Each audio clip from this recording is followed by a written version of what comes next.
তরমুজটা তো টাঙ্কি খালি নাই, তরমুজটা খেয়ে এবার খালি করতে হবে। ইনি মনোযোগ দিয়ে তরমুজ খাচ্ছে। আরে আম আম আম আম, তরমুজের ভিটামিন আম আম আম আম আম আম আম আম। খাওয়া শেষ, এবার এই তরমুজটাকে ডুবানো হবে। দেখি তরমুজে কত পরিমাণ বল ওঠে, সবগুলো বল চেক করা হবে, গোনা হবে।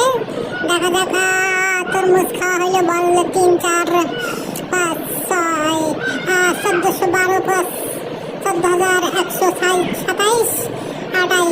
আরে 14,128 টাকা পেয়েছে। এবার পুরস্কার, খুশিতে নাচানাচি। এবার দিতেছে একটা পেপার। পেপার দেখা যাক কি হয়। রে বাবা, এবার এই কাগজে উঠাচ্ছে। এই কাগজ তো একবারে চোখে নেবে। আরে কাগজটা শেষ হয়ে গেল, ভিজে টানা টানা হয়ে গেল কাগজটা।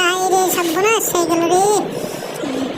তারপরে এবার ঢুকাচ্ছিলেন এই জালিতে পেয়েছেন মাত্র 10 টাকা। কান্না বেরোচ্ছে আমার, কিন্তু চোখের পানি বেরোচ্ছে না। এবার দেওয়া হচ্ছে বল। এই লাল বলে দেখা যাক কত পরিমাণ বল ওঠে। আরে আরে এই তো উঠানোর চেষ্টা হচ্ছে মিস হয়ে গেল, সব পানি উঠে ফেলেছে রে। আরে সব নাশটা করে ফেললো। এবার 1 2